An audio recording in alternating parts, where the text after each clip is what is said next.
Hi, I'm Gary Stearman. Thanks for joining us for another Prophecy Watchers Daily Update. It's my pleasure to have in studio today author and filmmaker Timothy Mahoney. He's the author of Patterns of Evidence and the DVD collector's set, which I'm holding right here.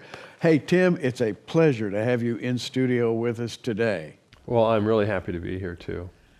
Now, you've done a marvelous thing with your DVD, Patterns of Evidence. We'll talk more about this later. In fact, I'm holding the multiple DVD set, and it's entitled Patterns of Evidence because what Tim has done is lay out what he calls the wall of time, and he places key markers on that wall.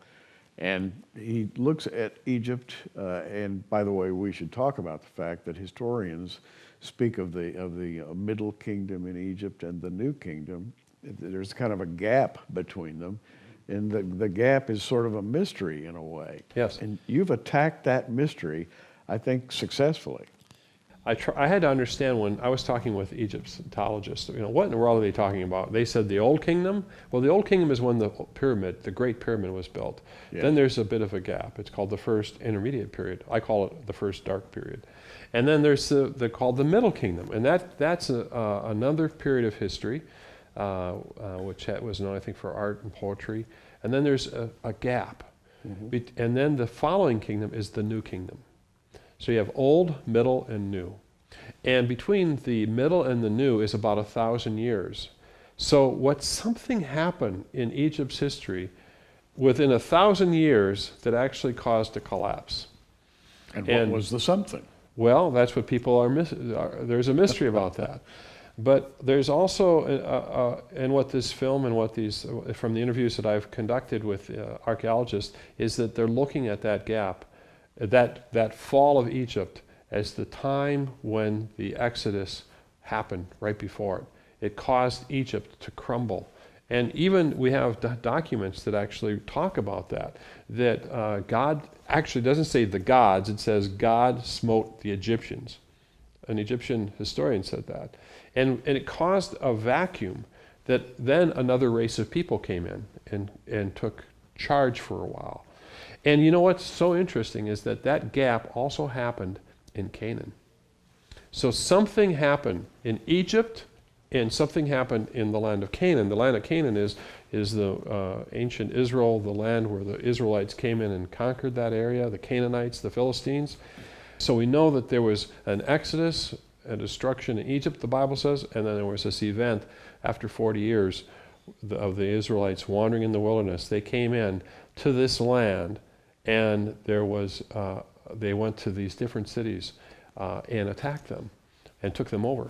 There's a kind of a cloudy period in secular history, and academics out there are saying, well, the Bible simply doesn't match up with what we're seeing in Egypt and in the Middle East. What we find, and what Egyptologists like David Rohl has said, is that Champollion got it wrong, and that he picked the wrong guy. And it's like these cups. If you think this character is this character, and you move them together, but they're not the same characters, then they're actually over like this, then you've just pulled one history over the top of another. But what if that idea is wrong? But no one's changed it. You see, it stayed the same. Stayed the same. And I tell you what, in any kind of science, engineering or electronics or nuclear information, the science is constantly reevaluating itself, and what they thought was true at one time, now they come up with something different, and it changes the whole world. Well, I can tell you that ancient history doesn't change very easily. People aren't necessarily willing to change those ideas.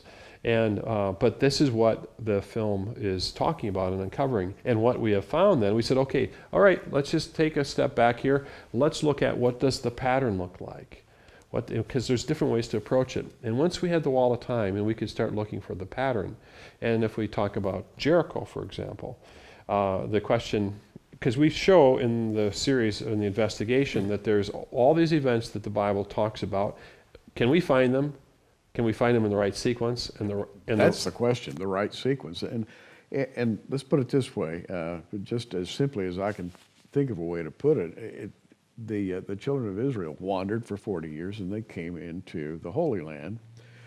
at some time. Let's just call it time X. Right, We right. just don't know. Let's say we don't know when they came into the Holy Land, and let's say that we try to backdate the time they left Egypt and then run the clock forward to the time they entered into the Holy Land, and we can put together some history. But if any of those timings are wrong, then you have a lack of agreement. You have people saying, well, there's not enough history to really know the truth here.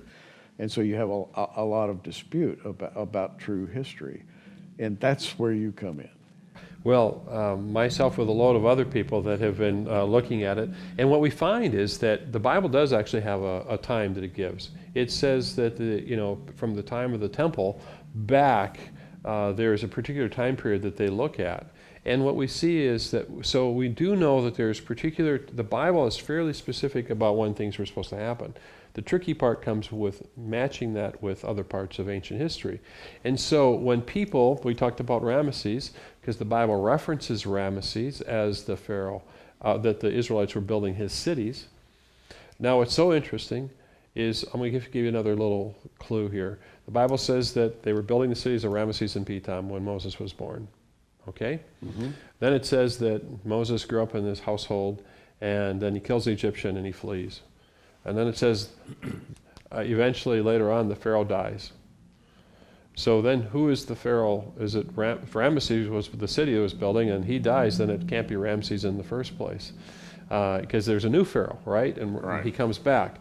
So those are all those little tricks. So we started to think about all those little questions or challenges. We started realizing that maybe it's not Ramesses they're talking about, maybe it's the location. It's the location of Ramesses, because underneath the city of Ramesses is an older city. We think, through the scholars that I've talked to and the pattern of evidence that shows up, it's earlier in Egypt's time period. That people said, well, there's no evidence for people at the time of Jericho, because during the time of Ramesses, we don't see that Jericho was destroyed. There was no city there. Right. And so the question then is what's going on? Is the Bible wrong, or is the archaeology wrong? Right, and you have to synchronize what happened in Egypt with what happened in the Holy Land. Right. And archaeologists have either A, not particularly wanted to do that, or B, had their own biases that kept them from doing it. And you may be thinking, well, wow, this is way over my head, and it sounds boring to me. I guarantee you, when you look at patterns of evidence in the DVD or the Blu-ray version, this is what I call a popcorn cruncher. You're going to be sitting there just saying, wow, this is fascinating. And when the first hour ends and you take your little break and come back, you're not going to want to quit, because what Tim has done, and Tim is a great filmmaker, and a good filmmaker is able to keep your attention. A noted authority says this, another authority says this. Tim interviews them both. He takes them to the scene. The camera is set up in Egypt. You can see the stele with the Egyptian hieroglyphics, and it's literally an adventure film. Yeah, it is. It's really, what I'm going to do is take you on my 12-year journey and basically allow people to go with me. And one of the things that people might not know about is that we got the actual, dig site plans, right where the size of the city was. We rebuilt Jericho, the absolute footprint, according to what the archaeologists dug up. So when you're looking at Jericho, we've placed Jericho exactly in the valley, because we've got the maps, and we've rebuilt it exactly. So when you're looking at it, you might be seeing what the Joshua and the Israelites saw. You're going to basically see this city in its context. Exactly. We've done that with the city of Avaris as well. So I try to do, and to tell the story, we actually do recreations. We actually show the wall, coming down. Right. And so you're hearing the Bible story, and then we're saying, can we find evidence for this? And what people are going to see in this series and in the book is a pattern of evidence for all of these different areas, even the story of Rahab, for example. That was excellent, by the way. Let's talk about Jericho, because there was the wilderness. Now, I believe, and I know you believe, that around 1450 BC, the Egyptians left. The Israelites. Thank you. The Israelites left Egypt. And when they did, a clock started ticking. Mm-hmm. And it sort of finished ticking when they crossed the Jordan River and came into the Promised Land. And you have just, I think, nailed the when and the why and the where. And then you've done some marvelous digging in history so that we can actually see the city of Jericho as it was first excavated back in the 19th century. And tell us that story. A German went there, Ernst Zellen. And Ernst Zellen was one of the first, and then he was followed by a British person, by two British. One was Garstang, and another one was Kathleen Kenyon. Now, Zellen and Garstang both felt that they had found a city that was matching the biblical time period and matching the Bible. Kind of detective approach. Kept hearing about the Germans. And it wasn't until later with Bryant Wood, we started telling me about this house that the Germans found. What's interesting is that the Bible says that the walls fell all around the story. The story is that this person, Rahab, had hid these Israelite spies. And she had heard about God and these people, and the whole city was terrified. And she hid them, and she says, I want you to protect my family. And she was to do that, and they promised, so she put a cord out the window. Well, what Brian Wood told me was that when Garstang dug up this area, what he found was that one portion of the wall on the northern side did not fall, that the house was in the wall, exactly as it had been told in the Bible. The rest of the area had collapsed, but not this one area.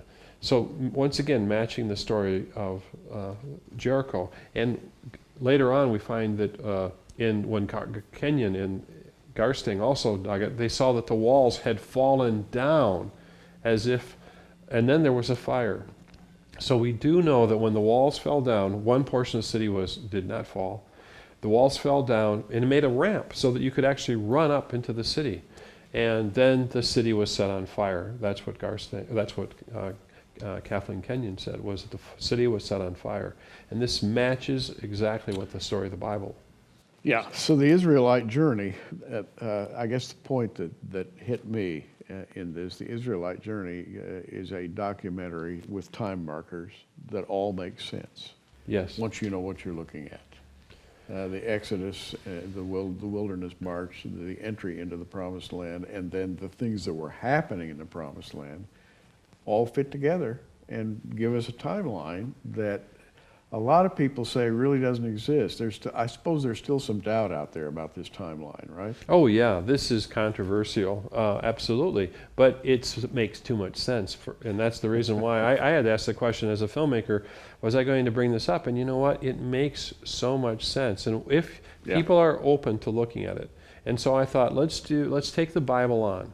Let's allow the Bible to be tested. And that's what we've done. And I was afraid in the beginning that, I don't want to hurt my own faith or others. But what came out of this was that when you listen to the different viewpoints and you see what the Bible is saying, and when you are open to listening to this, that's the reason why it's so powerful, is because people are getting something they've never heard before. And there's a whole new breakthrough that there is a pattern of evidence that matches these stories. And it's testifying to the historical nature of God acting in history. So, to put this all together, what we have is a mystery story. In fact, as I watched your DVD, and by the way, it's either Blu-ray or DVD, your choice, and we'll talk about that when we talk about this set called Patterns of Evidence. As I watched this thing, more and more, I wasn't looking at something about the Bible as much as I was watching a great mystery story that has all the attributes of a good. Everybody loves a mystery. Something happens, and you don't know exactly why it happened, and so you bring in 2 or 3 characters, and they try to figure out why things happened in the sequence that they did, and that leads them to something else. And that's exactly what happens in your DVD, and I love it.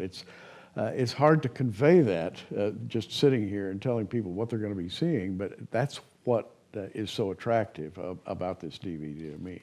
Right, it is a bit of a Sherlock Holmes uncovering of things, because I traveled so much. I went over to Europe many, many times. I was in Israel 5 or 6 times, Egypt twice, went to the Sinai. So there's just a lot of going back and forth because I didn't know what was going to happen. I wasn't sure if there was going to be, 12 years, a lot of people thought, Yeah. hey, this is taking a long time. Or do you really even have a film to be made here? And it wasn't until the last several years when we started to understand, because I get information years earlier and I didn't know what it meant.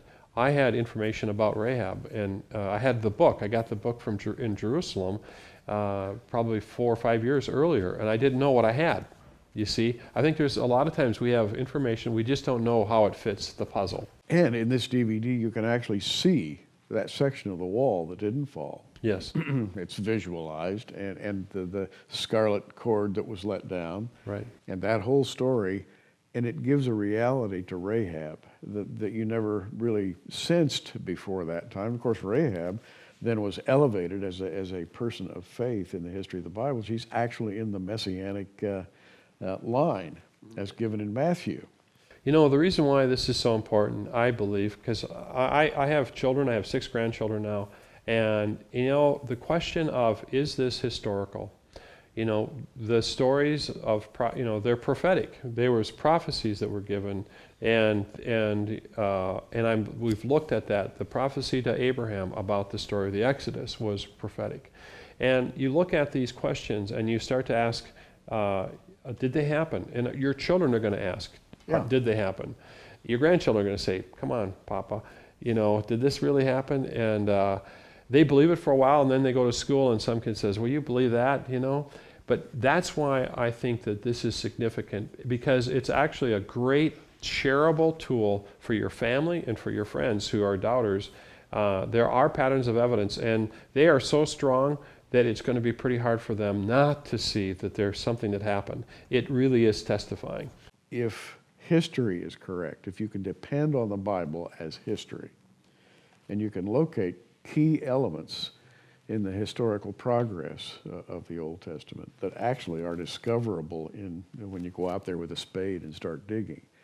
If all this is true, it expands your faith 100-fold. Suddenly, if you can depend on what's in the past, then the future is also dependable. That's correct. And I think that's what I started to see, is that if you can't believe in the past and the events that happened, then what can you believe for today and the future? Will God, be true to His Word? And the thing that I started to realize is people said there was no evidence for this. And you know what? That just wasn't true. Egyptian history clarified at last in this DVD set, Patterns of Evidence, and I have taken out the contents, and I'm going to open them up so that you can see what you get when you order this collector's edition set. You have the Blu-ray DVD and plus 3 other DVDs. Tell us about the 3 others. Well, there's so much evidence that we felt that we needed to expand all of the 6 steps. So we have one disc that's expanding that, and this is up to almost 10 hours of additional information. We have another one that basically deals with digging deeper into the archaeology of the Bible. There's questions. I was going to just show you. There's a sheet that we give out here, and it has things like, is there a bias against the Bible's historical record? How much has been unearthed? They say that just a very little bit of has been. There's so much that's waiting to be unearthed. And then this one, questioning the ancient timeline, is another very important DVD. And then we've got a panel discussion with Gretchen Carlson from Fox News, with Anne Graham Lotz and Dennis Prager and Eric Metaxas and Father Jonathan Morris. An amazing discussion about what does this mean? What is the impact about this? So there's a whole series with, I got one here. How is the Exodus foundational to our faith? And Understanding Our Heritage with Pat Boone. So there's a lot of excellent pieces, but this also has a wall of time insert so that you can pull this out, you can look at the wall of time, and we also have the ancient map of the that basically gives you a context. So as you're sitting there and you're looking at this film, you're going to go, oh, now I understand. These are scenes from the film that are going to be really, really helpful for you. And by the way, in addition to that collector's edition set, which we're offering for $59.95, we have the book called Patterns of Evidence, but hardcover, Beautiful, beautiful pictures on virtually every page in this book, $29.95, and lets you go at leisure through the story of the Exodus mystery and kind of see how it was developed and solved. So we have the book for $29.95, the collector's edition set for $59.95, and with every order, if you order, we'll send along a copy of The Prophecy Watcher, our monthly magazine.